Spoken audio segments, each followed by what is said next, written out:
Olivia Olson, also known as Marceline The Vampire Queen. Here's my question, because I take it you didn't know the whole full-out story when you were first presented to perform for Marceline. So when the backstory for Marcy and Simon started, appearing, did a lot of curiosity come into you about, Ice King's past? And is there anything you just try to mentally prepare for in doing that, or? Yeah, I was actually really shocked because we don't get to see any of the scripts or dialogue or story until we go in that day and record it. So when I got the script, I was so stoked because Tom Kenny, who plays Ice King, is actually a really, really good family friend of mine who I've known since I was born.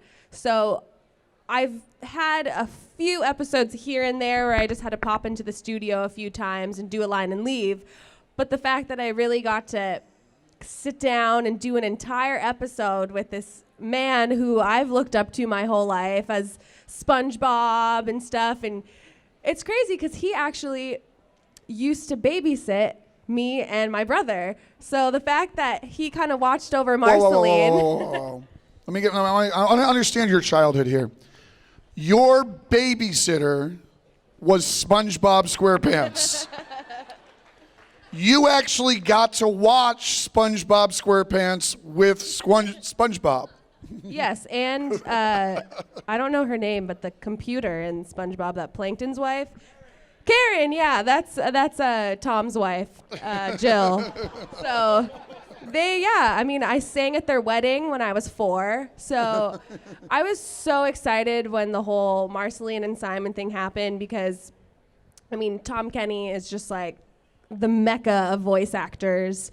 And me, I'm so new to it, and so I kind of got to school him a little bit because he actually I had to kind of feed him the singing lines so that he could know what the melodies and stuff were. So I'm looking forward to doing more, and I hope that there's more backstory. Okay, so my dad, writer on Phineas and Ferb, I do a voice on Phineas and Ferb, and Penn and my father they're old drinking buddies because they worked together in animation for a while back in the 90s and stuff. So they were out drinking one night, Penn and my dad at the bar, and he goes, "Oh, Martin, okay, so I just got my pilot picked up for Cartoon Network. It's the show, it's called Adventure Time. I've just been watching a bunch of cartoons. I was watching Phineas and Ferb trying to find voice actors. Do you happen to know who's the girl that plays Vanessa, the gothic chick? Do you happen to know what her name is or her contact information or her agent or something like that?" And my dad goes, "Yeah, that's my daughter." And he goes, "Oh, really?" So basically when he kind of heard that, he was like, "This is too great." So brought me in to audition for it, and basically right then he was like, "You are Marceline." And yeah, so then of course when he came around to having to cast Hunson Abadir, he thought who better than to play my father than my real life father. We have a lot of relationships on the show, but Marceline doesn't really have an actual romantic relationship. Is there? Wait, what? Did I miss something? Well, no, like a romantic relationship. Okay. Like a romantic actual, because I don't think she's romantic with the Ice King. I don't know about you guys, but Well, she did have her ex-boyfriend Ash. Well, yeah, but is there one of the main characters that you want, that you see kind of a blossoming with Marceline? Definitely not Ice King. Ice King's her second dad. Yeah, that's what I was thinking So she obviously has a dear, dear place in her heart for Simon. Not so much Ice King, but Simon. But I don't know. I think Marceline, she's been around the block. She's over 1,000 years old.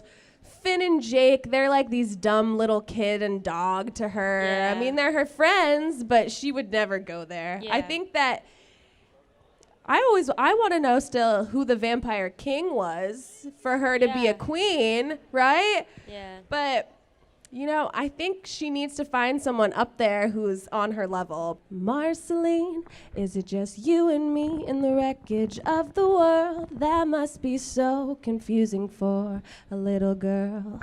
And I know you're going to need me here with you, but I'm losing myself and I'm afraid you're gonna lose me too. This magic keeps me alive and it's making me crazy. Whoa! And I'm gonna save you. But who's gonna save me? Please forgive me for whatever I do when I don't remember you, when I don't remember you. Thank you.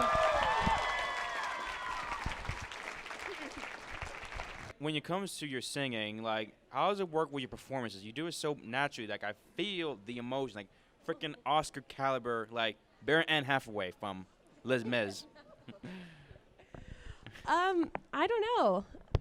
That's a question that I've been asked kind of a lot, and I will just refer to what my mom says about it, that I was singing before I even could speak words and kind of just like making baby noises, but she was like, you're making the most random, gross sounding noises, but they were all in perfect pitch and perfect melody. I don't know how you did it. So I think it's just something that I was born to do, and, you know, I never even in a million years thought I would become a voice actor. I always wanted to be a singer, so I got lucky enough that I work on 2 shows where I get to sing, so I don't know. I just like to sing.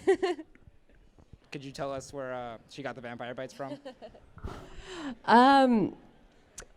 Like I said before, I have no idea.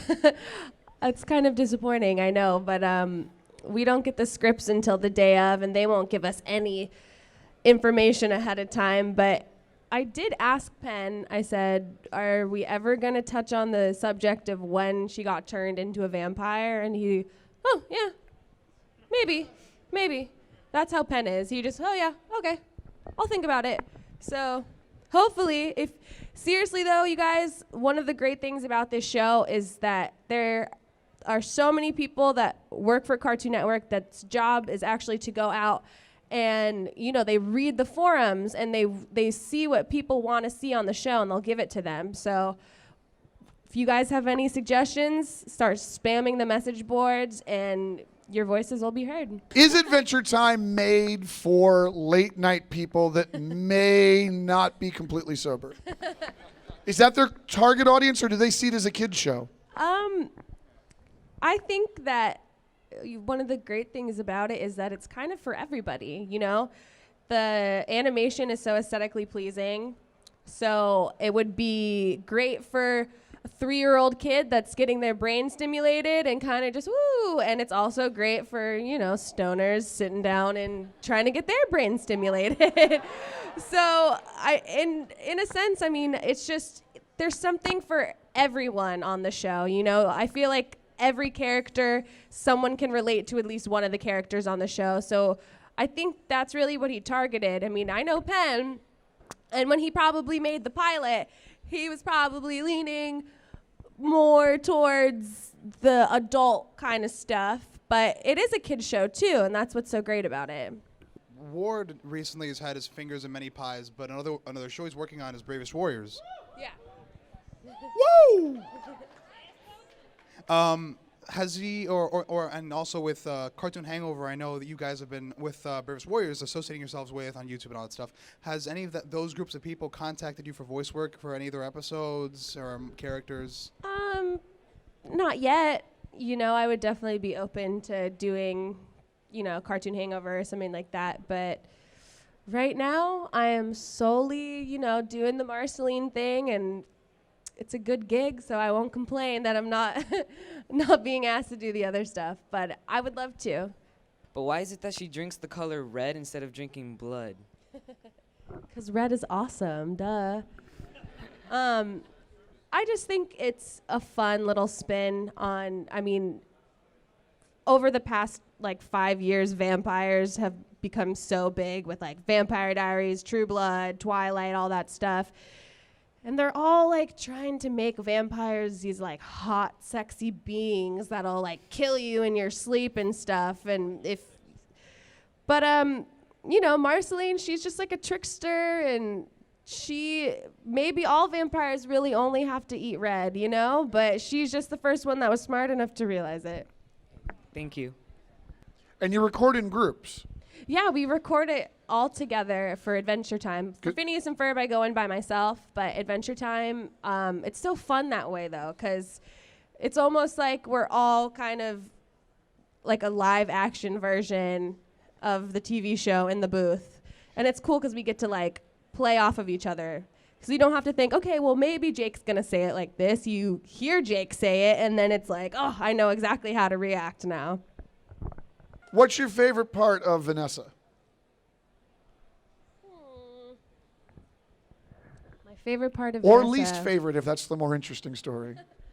I don't think I have a least favorite part about her.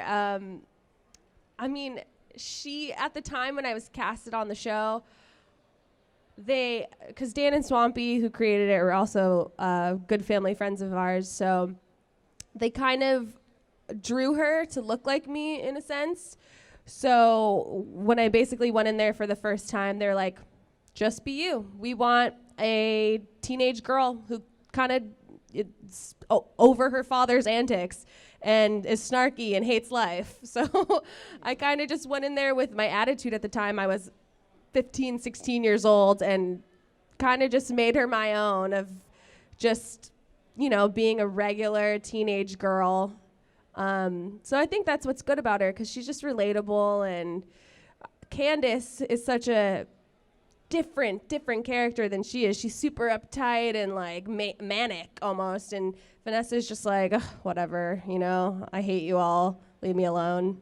So she's cool like that. She's the anti-Candace. She's the anti-Candace, exactly. Just like I think Marceline's the anti-Bubblegum. When you do a series such as Adventure Time, do you do it in a month, the series, 2 months, 3 months? How many shows do you do in how much time? A season actually takes a very long time. I think I've heard from the writers that it takes them about 3 months to write a season.